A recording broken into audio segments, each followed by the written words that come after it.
Good morning! Welcome back sa Kit and Charlene TV. Ngayon, sasagutin ko yung mga kadalasang tinatanong sa mga interview questions kapag nag-apply ka bilang isang public school teacher sa DepEd. At ikikwento ko din sa inyo kung paano ako nakakuha ng perfect score sa interview nung nag-apply ako bilang isang public school teacher.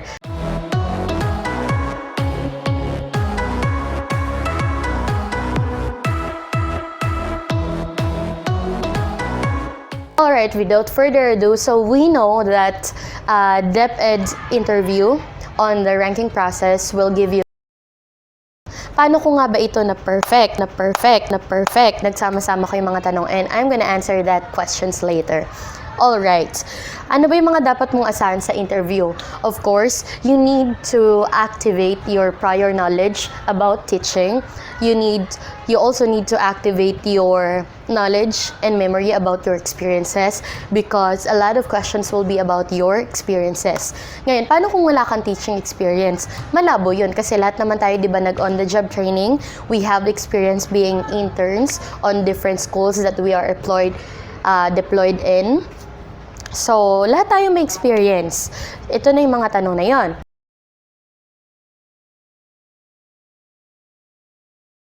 Question number 1. If you will rank attitude, skill, knowledge from 1st to 3rd according to its importance in the teaching field, how will you arrange it? On my opinion, I will rank first is the attitude, because if you have the right attitude, you have the willpower to learn any new skill and any new knowledge. Second one is the knowledge. Of course, if you have a knowledge upon doing something, you will have a better capacity of learning it by transforming it into your personal skill.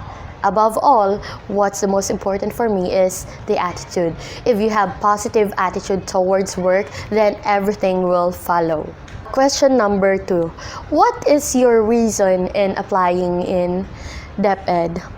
As a Filipino citizen and as a product of public school ever since I was in kindergarten, elementary, high school, and even on my tertiary education, I was a product of public schools.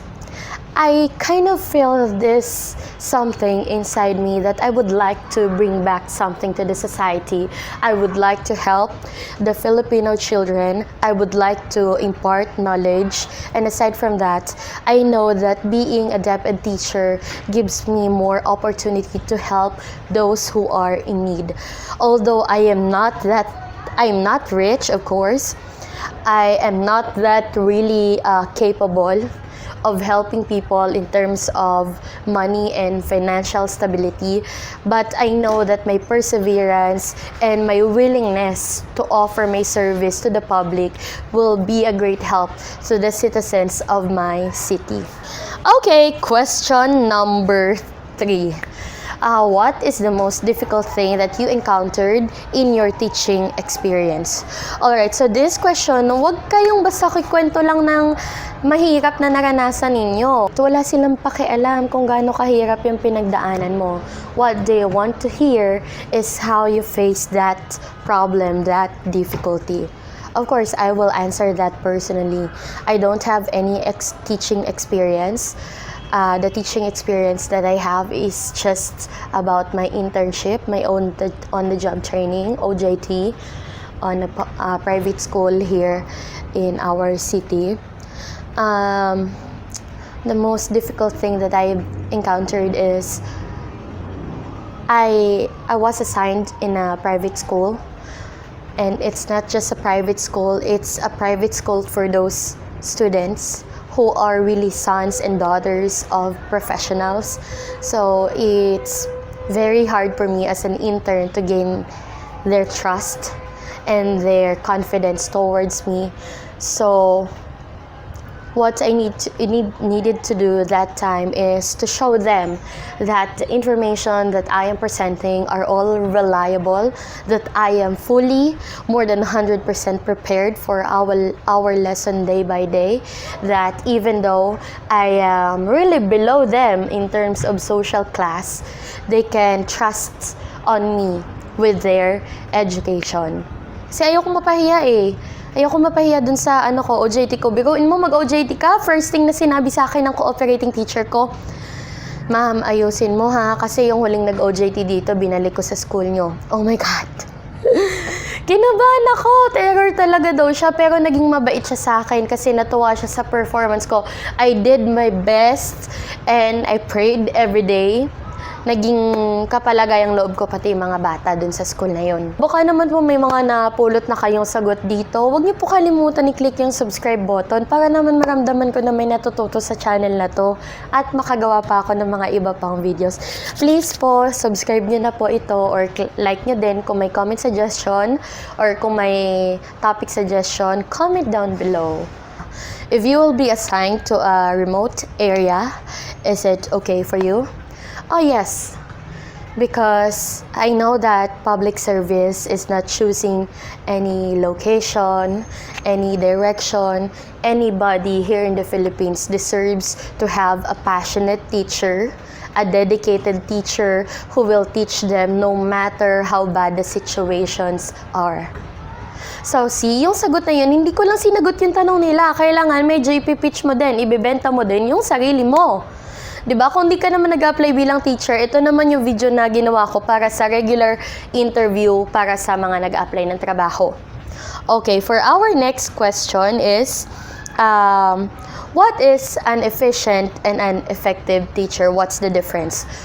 An efficient teacher is someone who can accomplish all the tasks on time, all the jobs assigned to him or to her with 100% confidence, 100% quality, while an effective teacher is something who can touch the heart of the students while doing his or her job efficiently. So, next question. If you will be given a chance to choose between being an efficient and an effective teacher, which one will you choose? I really appreciate that question, but for me, being a good teacher, an excellent teacher here in the Philippines, you need a composition of 50% being effective teacher and another 50% being efficient teacher. Because being effective alone, touching the hearts of the students without feeding their mind is nothing. And also feeding the mind of the students, being efficient teacher, feeding their mind without touching their hearts and their lives, without inspiring them, is also nothing. So for me to be a good teacher here in the Philippines, I need to be 50-50 of the two. Okay, next question. How important are visual aids in your life as a teacher? Of course, we should include the visual aids because it will help them visualize and connect the concepts that I am teaching. It will be easier for them to understand the complex concepts that I am teaching on a simplified way. And aside from that, it's also fun. It's also entertaining, to see something colorful while your teacher is teaching. But don't forget, I will not forget that the teacher is still the best visual aid. So I will present myself always as a presentable and respectable image of the society.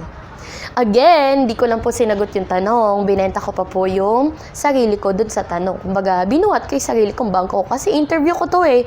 Ako yung may karapatang magsalita. Tell us about your family background.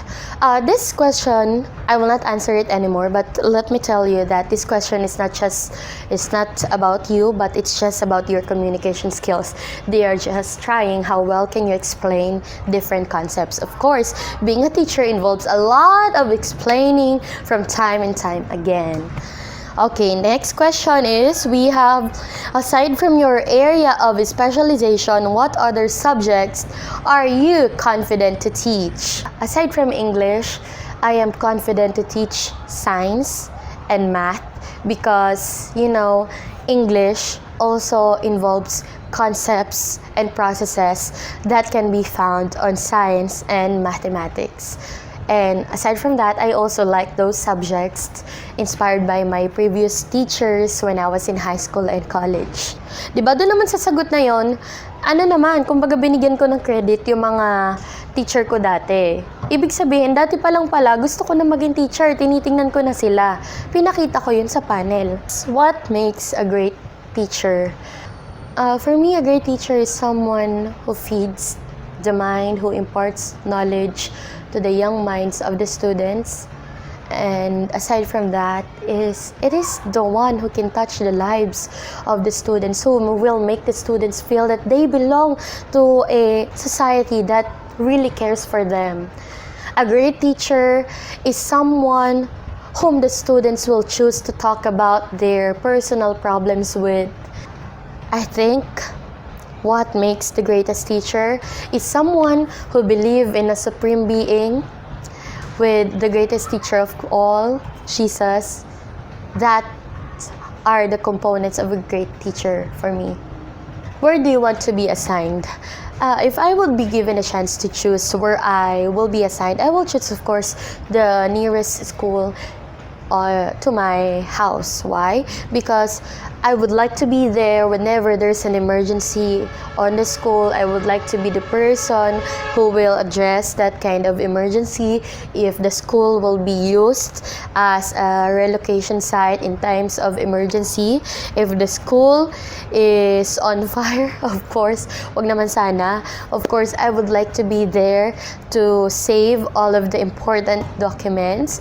And of course, I would like to be, living in the community of my students. I would like to understand them more so that inside the class, I can give them the understanding, the compassion, and the leeway that they need. I would like to know their parents. I would like to know their family backgrounds so that whenever I am requiring a project, I will know who among of my students are financially able to buy this kind of project and who are not. And with that, if I'm able to know that, then I can give some special projects for those students who are less fortunate. And next question. How will you motivate students who are having low interest on learning because of financial problem? I know how hard it is to go to school with very limited allowance.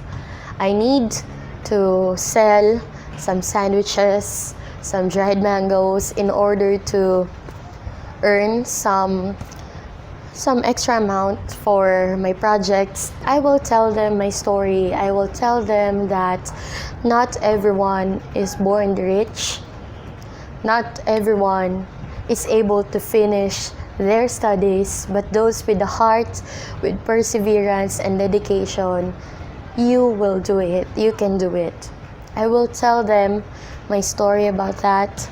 And aside from that, somehow I will also tell them that I will talk to the other teachers that if ever that there will be an expensive project, that there shouldn't be, but if in case that there is an expensive project, I will help him or her to talk to the teacher to give him another project with minimal cost in which he or she can still show his or her learning about that specific subject.